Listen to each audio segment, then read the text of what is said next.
Hello everybody, Trano here, and today we're going to be taking a look at the main ground prize for the Tropical Storm Battle Pass, and that is the Braider 9053, which is also the free prize for the Battle Pass. So if you get to level 51 on the Battle Pass, you will unlock this vehicle for free.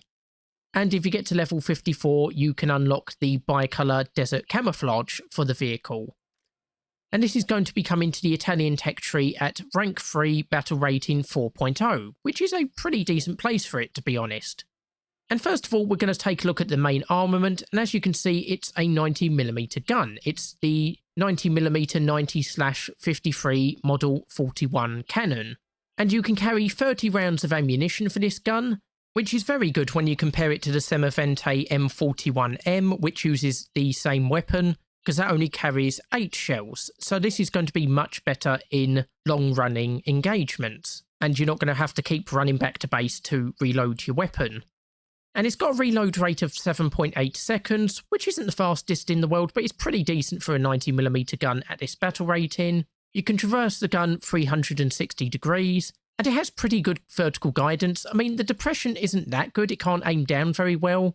It's only got -2 degrees of vertical guidance. But in aiming upwards, you can aim to +85 degrees. So you can aim this thing almost vertically if you really wanted to, which does mean you can use it as a bit of an impromptu anti-air weapon, though I wouldn't personally recommend it. But it will also be good for aiming up hills and the like. And it's got a targeting speed in the horizontal of 6.5 degrees a second and in the vertical of 3.4 degrees a second, which unfortunately isn't that fast. So you may have to try and turn the entire vehicle if you need to turn the gun an appreciable distance to aim at an enemy. And as for the gunner optics, it's got a zoom of 1.9 to 3.5 times zoom. And we've got 4 types of shells. You've got 2 APC-BC shells, a HE shell and a HE timed fuse shell. So we start off with the stock shell. It's got 121mm penetration at 500 meters with 520 grams of explosive filler. Or you've got the upgraded one with 134mm penetration at 500 meters and only 347 grams explosive filler. So you lose a fair amount of explosive filler, and in return you get about 13mm extra penetration, which you might find as a good trade-off, but some people may prefer to have the greater killing power of the stock APC-BC shell. Then you've got your standard HE shell. That's got 871 grams explosive filler and can penetrate a maximum of 20mm of armour. And weirdly enough, despite having the same explosive filler, the timed fuse HE shell actually has 21mm penetration at 10 meters. I'm not entirely sure why that discrepancy exists. And then other than that, you don't have any additional armaments. So if an enemy aircraft tries to target you or a soft skin vehicle turns up, you are kind of just screwed if you can't get your main gun to aim at them. And armour, as you can see, is laughably weak. I mean, the main ammo box is just 5mm of structural steel with 10mm on top, and even that doesn't cover the entire box. There's 7mm of RHA armour for the gun shield, but if you look at the crew, you can hit the gunner and loader on the right there pretty easily through that gap in the gun shield, with only the 2 loaders actually being in any appreciable cover. And if you attack from the rear, of course, it is completely unprotected, and aircraft are just going to have a field day with this vehicle. And then lastly, moving on to the engine, it's got a 102 horsepower engine stock, and it's got a top speed when going forward of 33 miles per hour on 5 gears, and a top speed in reverse of 4 miles per hour on 1 gear, so not very good at reversing away from enemies, but it's got a decent forward speed at least. And you have got a crew of 6. So you've got your 2 loaders on the left of the gun here, you've got another loader on the right along with the gunner, and then you've got your commander at the front here who can also fire the main armament, and you've got your driver sitting on the right here. So we're going to take this out for a quick test drive just to see how it performs. Now, one of the main complaints I've seen about this vehicle is that you can't fire over the top of the front of the vehicle. And that's true to an extent, but against long-range targets, you can definitely aim over the top. So I aim at that Centurion in the distance. Okay, I came a little bit short, but you can see just by moving ever so slightly, I can hit long-range targets. Yeah, got it on the second go. And again, I can't hit the targets right in front of me, but targets that are only a reasonable distance away from me, a few hundred meters, I can definitely hit. And of course, if I do want to hit a target that is, you know, a little bit closer, I just have to move only a little bit around the corner and I can now hit the target. So taking out that Tetrarch. See if we can hit the target over here. Where is it? Ah, there it is. Yeah, and you can see the APC-BC shell is doing a reasonable job at damaging enemies and hitting enemies. Of course, we have got a HE shell as well, which we'll test out in just a second. Just target that Matilda over there.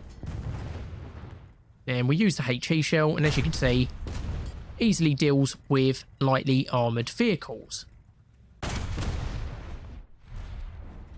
And you can see we have got a timed fuse shell. I think these are more of a gimmick, to be honest. I've never really got these working in ground forces.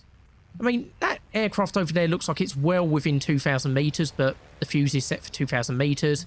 And of course, with this weapon, targeting speed is just too low to actually follow it. See, even though it's moved a little bit... Oh, we have got 700 metres that time. In previous testing, it just stayed at 2,000 metres constantly. You can see it's just not very well at doing damage against enemy aircraft. I mean, even though that exploded fairly near, it wasn't near enough to actually do any damage. I personally, like I say, I just think the timed fuse shells are a bit of a gimmick. I don't think I've ever really seen them successfully used in ground battles, at least not by myself. And even in naval battles where they are a tiny bit more useful, even against massive ships that aren't moving particularly fast and are at a mostly constant distance, I always find the timed fuses tend to either not detonate at all and they just detonate, you know, when the shell hits the target, or they just detonate far too early. It's very rare that they actually seem to detonate within a reasonable distance of the vehicle or the enemy ship. And as you can see, we've reached our top speed pretty quickly. Just thought I'd test that out while we were discussing the timed fuse shell and try and brake. Oh, you can see that braking from full speed did cause us to swerve a little bit. That may have been my fault. I'm going to test that again. Maybe I misclicked a button as I was braking. No, that time I definitely just held down the brake button, nothing else, and yeah, it still slid to the right. So bear that in mind if you're coming to a complete stop.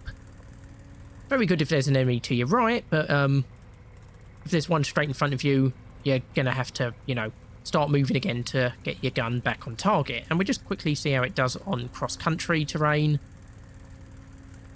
It actually seems to be doing not all that bad. I mean, we're not reaching our top speed, but we're retaining our original speed and actually managed to gain an extra mile an hour. And even going up the hill, we didn't lose that much speed. When hitting the tree, didn't really seem to lose any speed. So this would do decently on cross-country, I reckon. We had to hit quite a few trees then to actually slow us down an appreciable amount, and we're regaining our speed pretty quickly afterwards.